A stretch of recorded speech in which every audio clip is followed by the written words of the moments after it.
সবাইকে জানাচ্ছি আমি ফয়সাল জামান। আজকের পর্বে আমরা সিএসএস এর যে ফিল্টার আছে সেই ফিল্টারগুলো, বেশ কয়েকটি ফিল্টার আছে সিএসএস এ। সো চলুন আমরা সেগুলো নিয়ে একটু পড়াশোনা করি। তো প্রথমে আমাদের একটা ইমেজ কল করি। আইএমজি ট্যাগটা নিয়ে এখানে ইমেজ নামে একটা ট্যাগ আছে আমাদের, ইমেজ ডট জেপিজি। এবার যদি রিফ্রেশ করি, ইমেজটা হচ্ছে এত বিশাল বড় একটা ইমেজ, এবং এই ইমেজটাকে আমরা সিলেক্টর হিসেবে নিয়ে এটাকে একটা ব্যাকগ্রাউন্ড হাইট ইউজ করতে পারি। একটা উইথ ইউজ করে উইথ দিয়ে দিচ্ছি হচ্ছে সে 500 পিক্সেল, ঠিক আছে। আর একটা হাইট দিয়ে দেই, হাইট ইউজ করি হচ্ছে অটো হাইট, সমস্যা নেই, কিন্তু উইথটা চাইলে আমরা আর একটু ছোটো করতে পারি, যেহেতু আমাদের স্ক্রিনটা এখানে ছোটো। আচ্ছা ঠিক আছে, 500টুকুই ঠিক ছিল, এতটুকু 500 আসছিল, সমস্যা নেই, 400 রাখি। আমাদের দেখার বিষয় হচ্ছে সিএসএস এর ফিল্টারটাকে, সিএসএস এর ফিল্টারগুলি। সো ফিল্টার, ওকে। ইমেজের উপরে আমরা যদি বিভিন্ন রকমের আমরা ফিল্টার ইউজ করতে পারি। লাইক প্রথম যে ফিল্টারটা হচ্ছে ফিল্টার, FILTER, ফিল্টার ক্লোন হচ্ছে এখানে ব্রাইটনেস আমরা কন্ট্রোল করতে পারি। ব্রাইটনেসের জন্য ব্রাইটনেসের ভ্যালু কত, ব্রাইটনেস যদি হয় 120%, এর পার্সেন্টেজ দিয়ে হচ্ছে আইডেন্টিফাই করে। দেখতে পাবো যে এখানে 120% হচ্ছে এখানে ব্রাইটটা বেড়ে গিয়েছে। আপনি চাইলে কিন্তু এটা যত বাড়াবেন দেখবেন যে আপনার ইমেজটা ঝলসে যাবে, আস্তে আস্তে এখন ঝলসে যাচ্ছে। সো এটা হচ্ছে ব্রাইট প্রপার্টিস, ওকে। 120 সমস্যা নেই, এটা আমরা আপাতত এই প্রপার্টিসটাকে একটু ক্লোজ করি। এবার ব্লার প্রপার্টি ইউজ করবো, ব্লার। সো ব্লার কতটুকু ব্লার করবো, ব্লার আমি হতে পারে এখানে 20 পিক্সেল যদি ইউজ করি। আচ্ছা, আমরা তার আগে একটু রিফ্রেশ করি, আগের অবস্থায় ফিরে আসার জন্য ফিল্টারটাকে একটু কেটে দেই। এবার যদি রিফ্রেশ করি, আগের অবস্থায় চলে আসছে। আচ্ছা ঠিক আছে, এবার ফিল্টারটাকে ইউজ করে এখানে ব্লার ইউজ করলাম। ব্লার হচ্ছে আমি 20 পিক্সেল, এখন হিউজ একটা ডিফারেন্স দেখতে পারবো, একটা সম্পূর্ণ ছবিটা ব্লার হয়ে যাবে, একটা হিউজ ডিফারেন্স, ওকে। একটা ব্লারিশ ছবি, তো ব্লার সাধারণত 20 পিক্সেল দেয় না, ব্লার সাধারণত 2 পিক্সেল 3 পিক্সেল বা এ ধরনের কাছাকাছি, বা এর থেকে কম আমরা 2 ইউজ করে থাকি ব্লার। আচ্ছা, আমরা ব্লারটা বুঝলাম। ব্লারের পর হচ্ছে ইনভার্ট হচ্ছে আমি কত নিচ্ছি, আমরা এখানে ইনভার্ট 60 ইউজ করলাম।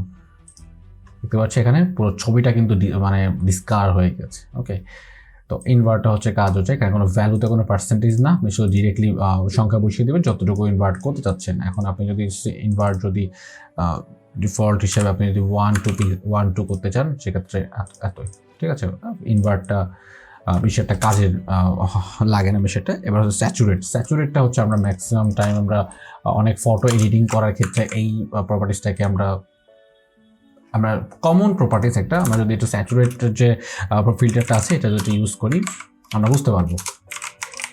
ফিল্টার, তো ফিল্টারে হচ্ছে স্যাচুরেটটাকে সিলেক্ট করে স্যাচুরেট হচ্ছে যে সবুজ এবং হলুদের একটা স্টোন, যেটা হচ্ছে সবুজ এবং হলুদটাকে বেশি ফোকাস করে, সবুজটাকে বা হলুদটাকে বেশি ফোকাস করে। তো স্যাচুরেট আমি এখানে 40 দিয়ে দিলাম, দেখবো যে এখানে সবুজটা বেশি পাচ্ছে এবং হলুদটাকে কিন্তু বেশি হাইলাইট করছে। আমরা যদি এখানে 2 3 ইউজ করি আমরা অতটা বুঝতে পারছি না। এবার যদি একটু ইনক্রিজ করি, 5 ইউজ করি, দেখো সবুজটাকে বেশি ফোকাস করবে এবং হলুদটাকে বেশি ফোকাস করবে। দেখুন সবুজটা বেশি আর সবুজ হচ্ছে এবং হলুদটা বেশি আর গাঢ় হলুদ হচ্ছে। তো স্যাচুরেটটাকে মূলত এটার কাজে ব্যবহার করা হয়। তো কিছু কিছু ছবিতে যদি মনে হয় যে আপনার ছবিটা একটু ফ্যাকাশে, আপনি যারা কিন্তু এখান থেকে সিএসএস এর মাধ্যমে কিন্তু এডিটিংয়ের কাজ করতে পারেন, ঠিক আছে। এবার কন্ট্রাস্ট যদি ইউজ করেন, কন্ট্রাস্টও এটা যারা আমরা গ্রাফিক্স ডিজাইনে কাজ করি বা হচ্ছে ইমেজ এডিটিং নিয়ে কাজ করেছি, তারা এই জিনিসগুলো সব আমার মনে হয় ধারণা আছে। এবং কন্ট্রাস্ট মূলত পার্সেন্টেজ দ্বারা ডিফাইন করা হয়। তো পার্সেন্টেজ এখানে ইউজ করলাম 50%। তো কন্ট্রাক্ট ইউজ করলে 50% কিন্তু এখানে দেখতে পাচ্ছি অনেকটা ফ্যাকাশে হয়ে গিয়েছে, আপনি যেটা কমাতে বাড়াতে পারেন। সো কন্ট্রাক্টের কাজ হচ্ছে এইটা। এবার কন্ট্রাক্টের পর হচ্ছে এখানে অপোসিটি দিতে পারি।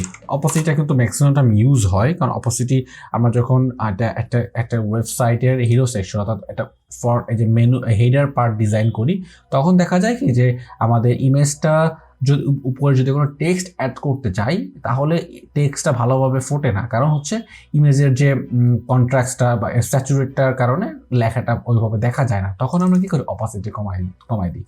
তো অপাসিটি যদি আমরা অপাসিটি সাধারণত পার্সেন্টেজ দ্বারা ডিফাইন করা হয়, তো এখানে 30% যদি আমরা ইউজ করি তাহলে অপাসিটি দেখতে পাবো যে এতটুকু অপাসিটি আসছে। আপনি চাইলে এটাকে কমাতে বাড়াতে পারেন, বা 50 যদি ইউজ করেন সেক্ষেত্রে দেখবো যে আরও এখানে ডার্ক হয়ে গিয়েছে। আচ্ছা, অপাসিটি গেল। অপাসিটির পরে আমরা যে ভ্যালুটা ইউজ করবো সেটা হচ্ছে হিউ রোটেট ইউজ করবো। হিউ রোটেটটা ডিগ্রি, এখানে ডিগ্রি দিয়ে ডিটারমাইন করা হয় হিউ রোটেট। আচ্ছা, রোটেটটা যদি এখানে 240 ডিগ্রি দিলাম, 240 ডিইজি, এটা আমরা ক্লোজ করে দিচ্ছি। ডিগ্রি দিয়ে এটা ডিফাইন করলাম, কিন্তু ছবিটা দেখছেন একটু অনেকটাই কিন্তু ঝলসে গেছে এবং ডিসকালার হয়ে গিয়েছে ছবিটা। তো হিউ রোটেটের কাজটা ওরকমভাবে লাগে না, ম্যাক্সিমাম অপাসিটিটা বেশি কাজে লাগে। তারপরে হচ্ছে আমরা গ্রে স্কেল ইউজ করতে পারি। গ্রে স্কেলটা হচ্ছে পার্সেন্টেজ দ্বারা ডিফাইন করা হয়। 50% আমরা গ্রে স্কেলটাকে ইউজ করলাম, 50%, সরি, সেভ দিলাম।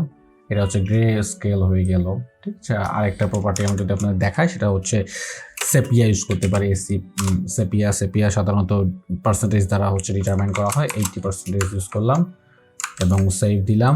তো সেপিয়া মূলত এই কাজ করছে। আপনি এটাকে বাড়াতে কমাতে পারেন। বাড়াতে কমার জন্য আমি সহজ একটা সিস্টেম দেখাই দিই যে সেপিয়ার মূলত অ্যাকচুয়াল কোন ভ্যালুটা বা কতটুকু রাখলে আপনার ছবিটা ভালো লাগে, সেক্ষেত্রে আপনি প্রত্যেকটা প্রপার্টিসে যখন এখানে বসাবেন বা প্রত্যেকটা প্রপার্টিসে যখন কাজ করবেন, তখন হচ্ছে এইটা একটা ভ্যালু দেওয়ার পর আপনি হচ্ছে এখান থেকে স্ক্রল করে কিন্তু ইন্সপেক্ট ক্লিক করে ইমেজটাকে প্রথমে সিলেক্টর দিয়ে সিলেক্ট করে দেখবেন যে এখানে প্রপার্টিসগুলো চলে এসেছে, এবং এই ফিল্টার প্রপার্টিসটাকে এবার এই যে বাড়াতে কমাতে পারবেন। দেখবেন যে কোথায় গেলে আপনার ছবিটা সুন্দর লাগে। আমার হচ্ছে অলরেডি হিউজ ইনক্রিজ করে ফেলেছি। এইবার এখান থেকে যদি মনে হয় যে আপনার 57 রাখলে আপনার ছবিটা আপনার কাছে ভালো লাগছে, আপনি এই ফরম্যাটটা চাচ্ছেন, আপনি কিন্তু এবার সিম্পলি এবার এটা কপি করে আপনার কোডে পেস্ট করে দেবেন। Simple as that.